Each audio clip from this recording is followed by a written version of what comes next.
Seguimos en Eso que Falta y ya lo tenemos conectado al otro lado del teléfono a Alejo Dirricio con una columna que ahora sí, del todo tiene nombre propio. ¿Estoy bien, Ale? ¿Cómo estás? Hola, Maylu, ¿cómo estás? Yo creo que ya el nombre está definido. ¿Vos qué decís? Yo creo que sí, lo decimos así a la audiencia, les contamos que nos hemos definido. Confesalo. El nombre de la columna de Medio Ambiente de Eso que Falta es Paisaje donde vivo, a cargo de Alejo Dirricio. Ale, ¿cómo estás? Tenemos unos temas bastante intensos para el día de hoy. Tenemos unos temas bastante intensos. Primero solamente comentar que paisaje no solamente tiene que ver con un lugar donde se mira, sino que a veces en ecología y ecología política, paisaje se usa para referirse a un ecosistema de ecosistemas. O sea, cómo dialogan varios ecosistemas entre sí formando como una federación o un meta-ecosistema. Se le dice paisaje. Hermoso, me gusta el metaverso de los ecosistemas. Y hoy, para meternos de lleno, una de las cosas de las cuales me parecía muy relevante charlar es el nuevo nombramiento de un secretario de minería por el Estado actual. Sí. Por el gobierno actual, digo nuevo nombramiento porque venimos de ya tener una subsecretaria de minería quien había no renunciado, sino que la habían hecho renunciar. Estoy hablando de Flavia Rojón, quien fue también secretaria de minería durante la gestión de Sergio Massa en el último gobierno.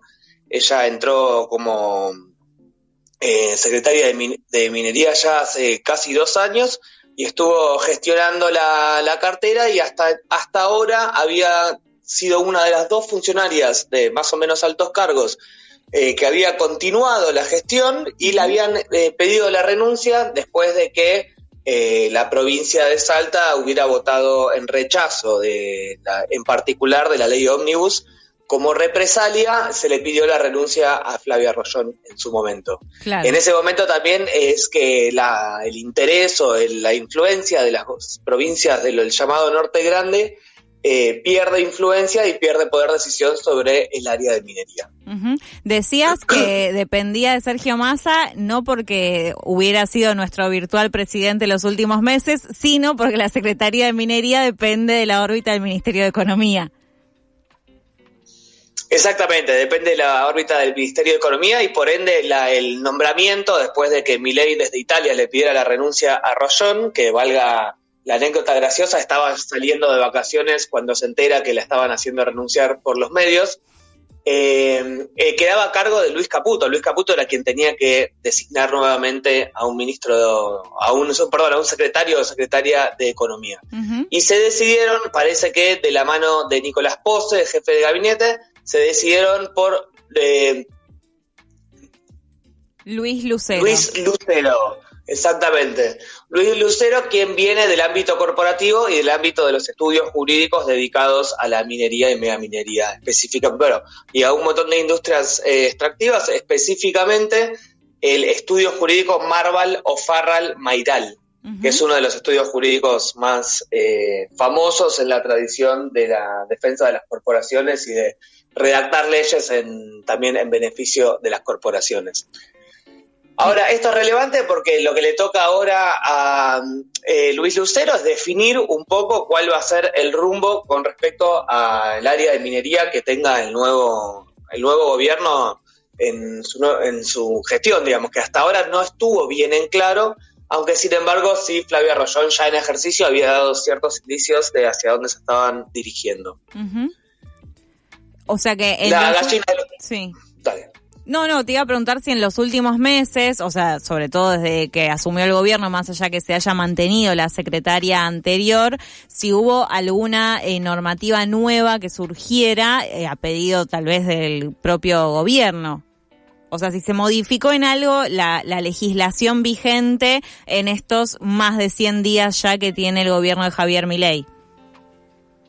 Lo único que había sucedido hasta ahora era que en materia de legislación minera, que ya está bastante desregulada y laxa, digamos, es una pesada herencia que tenemos como país, que es desde los 90 el marco normativo y legislativo alrededor de la minería es súper laxo, tiene muy pocos controles y las empresas realmente tienen que rendir muy pocas cuentas. Lo único que se estaba modificando adentro de la ley Ómnibus era que también se eliminaran los últimos 2 registros que quedaban para que las empresas mineras informen bajo declaración jurada, porque nadie lo controla, qué era lo que estaban haciendo o qué era era cierto relevamiento de datos que tenía que hacer la industria, que se estaba eliminando en la ley Ómnibus. Aparte de eso, lo único que relevante o lo único fuerte en cambio de reglas de juego que estaba realizando Flavia Rollón y que se espera que retome hoy en día Luis Lucero es la apertura o el negociado con ciertos intereses internacionales para garantizar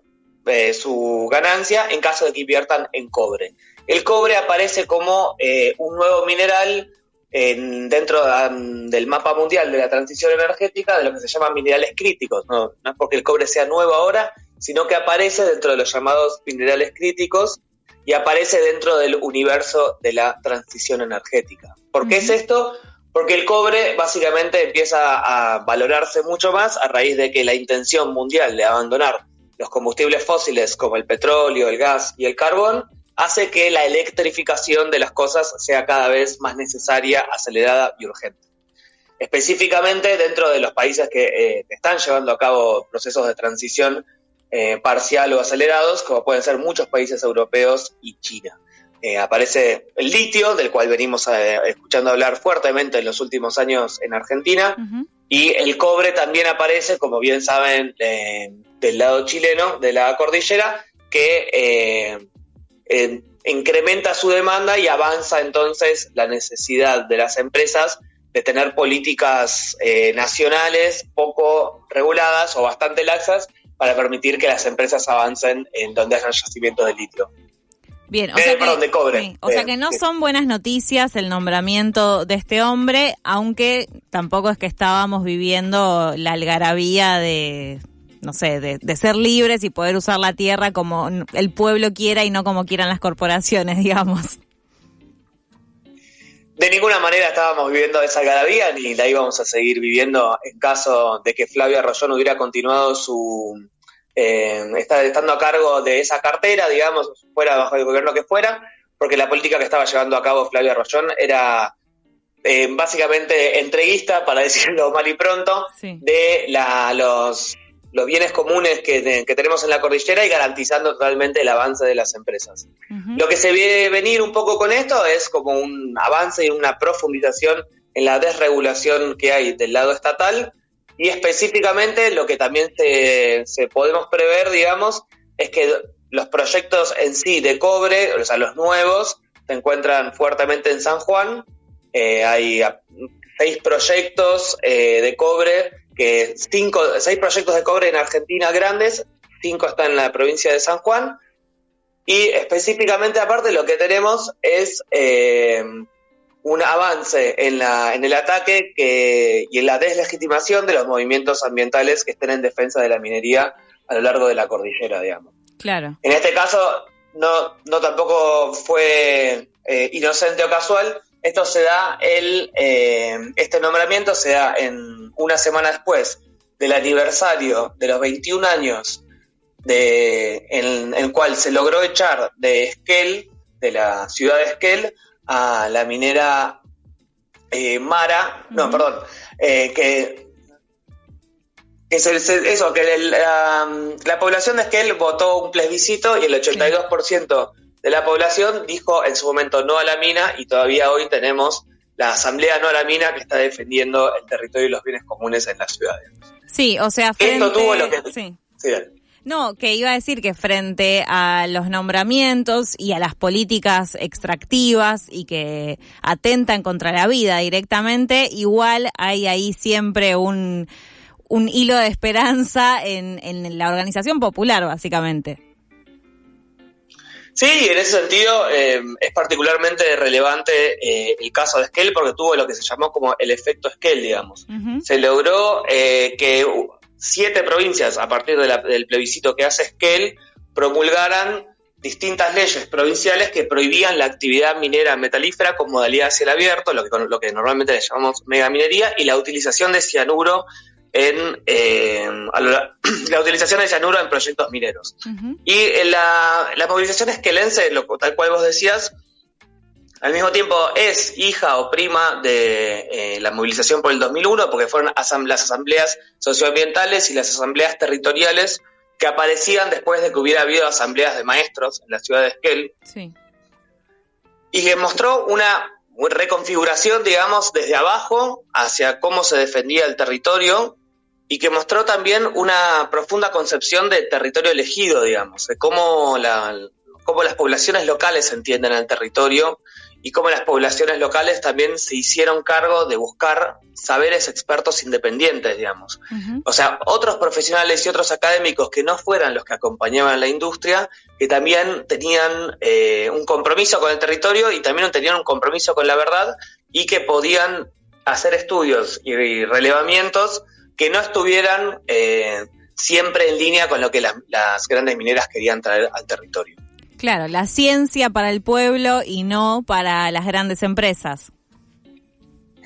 Claro, que también se le conoce hoy en día como ciencia digna, uh-huh, o la ciencia popular o ciencia socioambiental, incluso con otro tipo de compromiso, y teniendo en caso que, digamos, que la minería es un ámbito en particular que mezcla mucho geología, que mezcla mucho ingenierías en petróleo, que mezcla mucho formas de la química también, que están evaluando si sustancias como el mercurio, ácido sulfúrico y otras mucho menos conocidas, cómo pueden afectar a las cuencas, cómo pueden afectar a las poblaciones.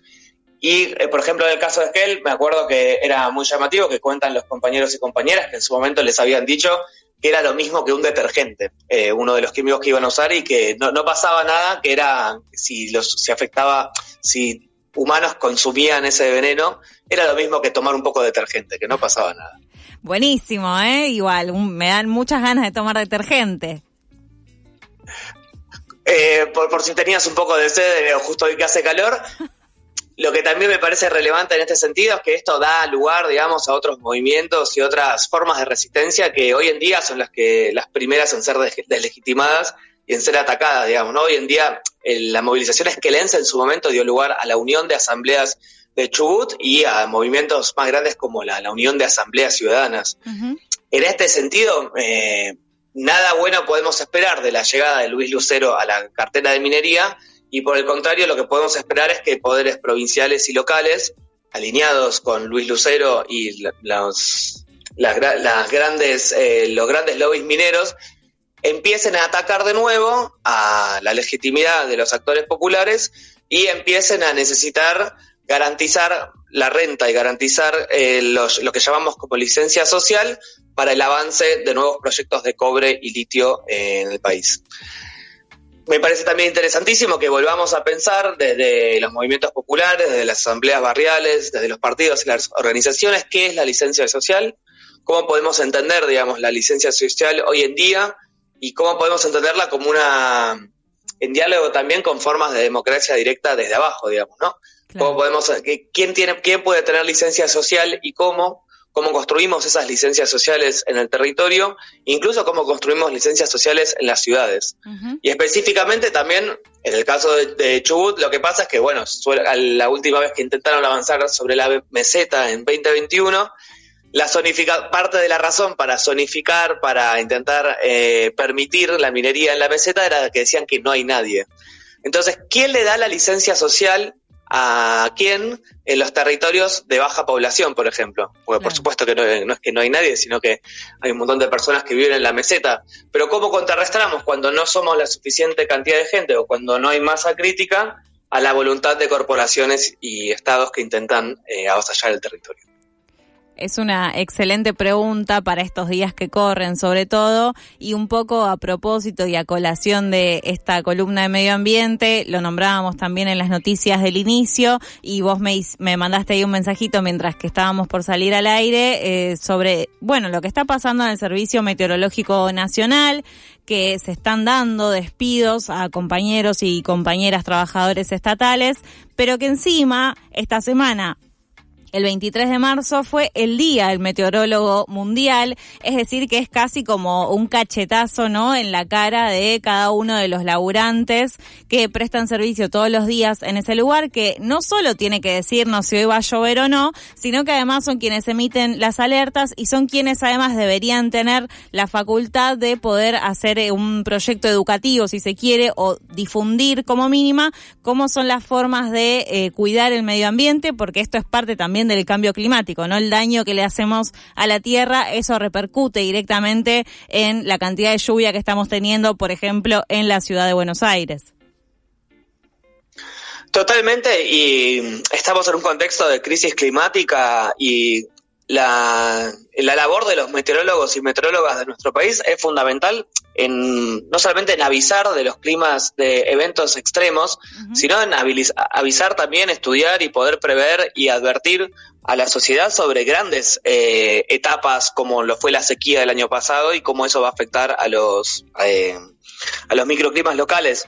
Esto me parece también muy relevante. En una entrevista la semana pasada, creo que era un diputado de La Libertad Avanza dijo: no, yo no uso el Servicio Meteorológico Nacional, yo uso otras aplicaciones, demostrando una profunda ignorancia en de dónde salía la información de esas otras aplicaciones, que era del Servicio Meteorológico Nacional. Y es que viste, o sea, es lo mismo que sucede con Telam, digamos, como que dicen: no, yo no leo Telam. Claro, usan Twitter y después no saben que Twitter se alimenta de la cablera de Telam, que todos los que levantan el clima precisamente usan los radares del Servicio Meteorológico Nacional, bueno, y demás, ¿no? Como que hay una situación de ignorancia completa en cómo funciona el Estado y un montón de cosas que necesitamos todos los días para vivir. Por supuesto, y aparte el Servicio Meteorológico Nacional, y se conmemora el 23 de marzo el Día Meteorológico Mundial, porque es cuando se crea la Organización Mundial de Meteorología. El Servicio Meteorológico Nacional de Argentina está en diálogo con las otras instituciones estatales de todo el país y regionalmente pueden construir los datos que después otras aplicaciones privadas o públicas de las cuales pueden valerse. Pero acá incluimos aviones, incluimos cosecha, incluimos barcos. Hay toda una infraestructura de la cual el clima y los eventos extremos en específico, que pueden ser pequeños como lluvias, puede ser pequeño cómo afecta a la sociedad como lluvias, o puede haber tsunamis en otras regiones del planeta, se construyen entre todos los países, digamos. Son organizaciones regionales y mundiales. Bueno, seguiremos hablando de esto. Espero que cuando nos encontremos en 2 semanas, porque el martes que viene es feriado y no nos vamos a ver ni a escuchar, bueno, espero que dentro de 2 semanas tengamos alguna buena noticia, ¿no? De vez en cuando estaría bien. A mí también me encantaría, también tenía para contar sobre un evento muy lindo que hubo en defensa del agua, pero podemos dejarlo para dentro de 2 semanas. Si me pedís buenas noticias, las traeré. Bueno, me encanta. Entonces nos vemos, Ale, pronto. Un beso, Mailu, que tengan buena tarde. Igualmente. Pasaba Alejo Di Ricio con su columna Paisaje donde vivo.